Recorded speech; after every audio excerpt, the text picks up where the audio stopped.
নমস্কার, আপনাদের সকলকেই নমস্কার। আজ আপনারা যে নাটকটি দেখবেন সেই নাটকের গল্পটি সম্পূর্ণ অবাস্তব, অর্থাৎ বাস্তবসম্মত নয়। আচ্ছা, আপনাদের একটা কথা জিজ্ঞাসা করি, আপনারা কি সকলেই মৃত্যুদণ্ডের পক্ষে?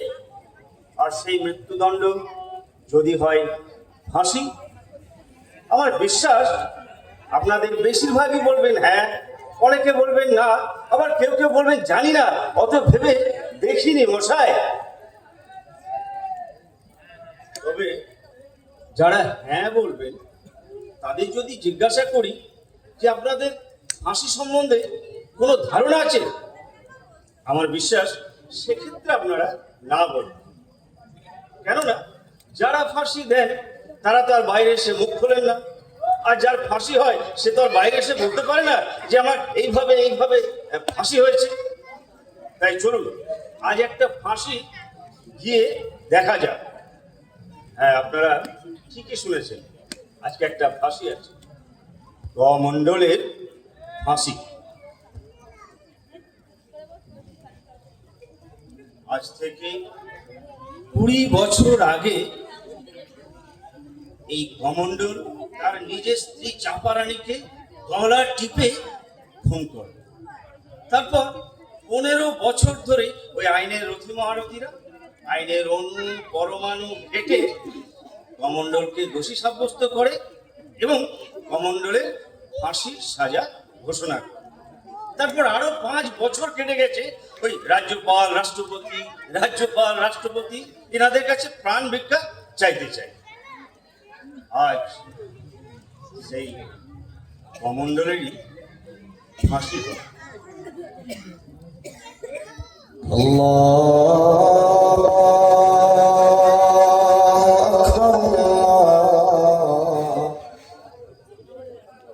এখন সময় ভোর 4টে। কমণ্ডলকে স্নান করানো হয়েছে। জেলার সাহেব সস্নেহে কমণ্ডলকে জিজ্ঞাসা করেছেন যে তোমার শেষ ইচ্ছে কি বলো।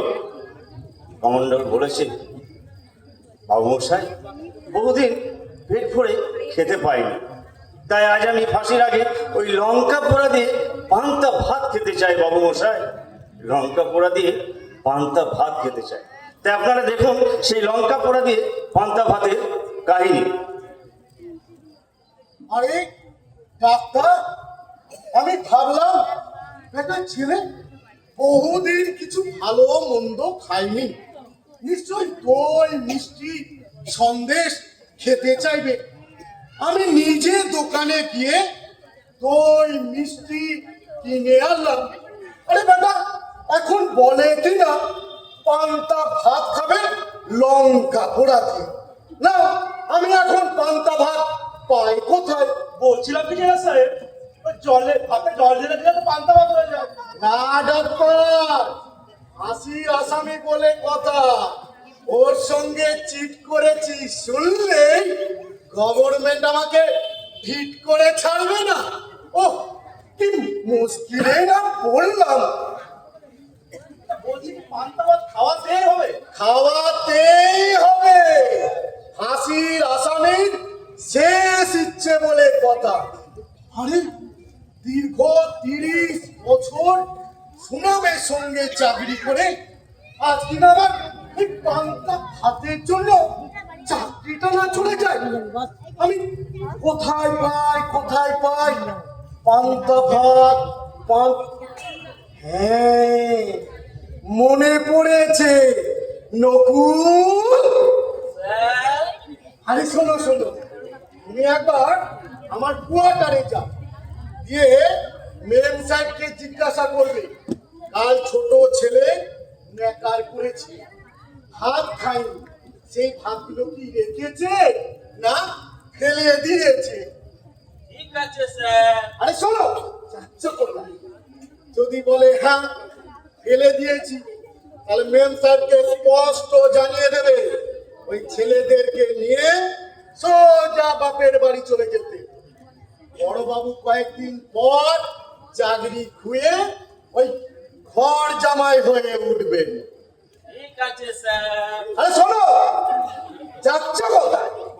আর যদি বলেন না ফেলিনি, এঁকে দিয়েছি জল দিয়ে, তাহলে মেম সাহেবকে একটা বড় করে থ্যাংক ইউ বলে থালার মধ্যে ভাতগুলোকে নিয়ে আসবে, আর সঙ্গে কতগুলো লঙ্কা পোড়া। ঠিক আছে স্যার। আর শোনো, ও তোমার কি ঘোড়ার হার লাগানো আছে? একবার দেখবে ওখানে কতগুলো দই মিষ্টি রাখা আছে, মেম সাহেবকে গিয়ে বলবে ছেলেগুলোকে ওগুলোকে দিতে। কি হলো, যাও।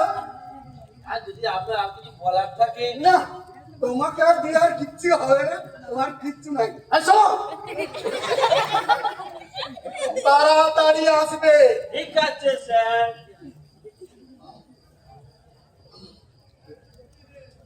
যাই হোক, জেলার সাহেব অনেক কষ্ট করে কমণ্ডলের জন্য লঙ্কা পোড়া দিয়ে পান্তা ভাতের ব্যবস্থা করলেন এবং তাকে খাওয়ালেন।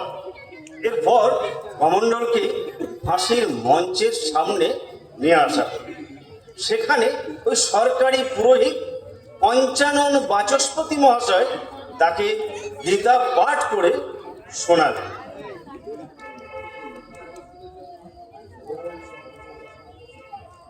উফ, ঠিক 4:55 ছোলা চলছে, আর তখন থেকে বাচস্পতি মশাই কি যে করছে কে জানে। জেলা স্যার তাড়াবাড়ু না। আরে ডাক্তার বাবু, তাড়াতাড়ি ঠিক হবে না, বুঝলেন না? সরকারি পুরোহিত। সরকারি পুরোহিত তাহলে আর কি? আরে এই সরকারি পুরোহিত বলে তোর ওই ঘড়ির কাঁটাটা থেমে থাকবে না, ঠিক সময় হবে আর পুরুত করে ঘুরে যাবে না, তখন আবার ঠিক করবে করো। বলছে ও বাচস্পতি মশাই, আপনার হলো? আচ্ছা কমল, হ্যাঁ স্যার বলছিলাম কি, ওই তোমার ওই হ্যাংম্যান, ঘড়ি, ওই টাটা মল্লিক সব রেডি তো? সব রেডি হয়ে গেছে, সব একদম দেখেছো, এদিকে সবাই রেডি, আর এইদিকে বাচস্পতি মশাই যে কি যে বলছে ও বাচস্পতি মশাই আপনার হলো? আপনি তার তো আর বাঁচি দেখতেছেন, এই একটা লোক এই পরমানে চলে যাইতেছে, তার একটু ঠাকুরের নাম শোনাইতাছি। আপনি ওকে ঠাকুরের নাম শোনাচ্ছেন না আমাকে খিস্তি মারছে কে জানতে গেছে, একটু তাড়াতাড়ি করুন।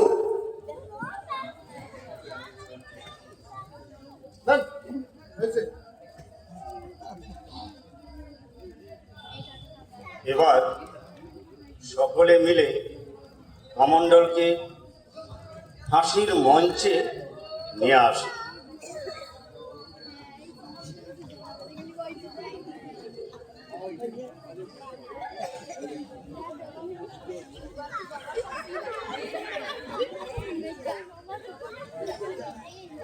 তারপর তার হাত দুটি পেছন থেকে শক্ত করে বেঁধে দেওয়া হয়।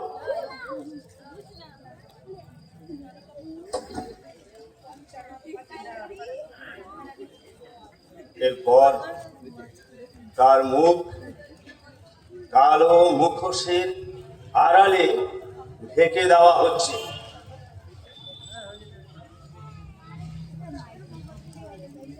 তারপর জেলার সাহেব তাকে তার অপরাধের সমস্ত বিবরণী শুনিয়ে দেন এবং সঙ্গে এটাও শুনিয়ে দেন মহামান্য আদালতের রায়ের বয়ানটি।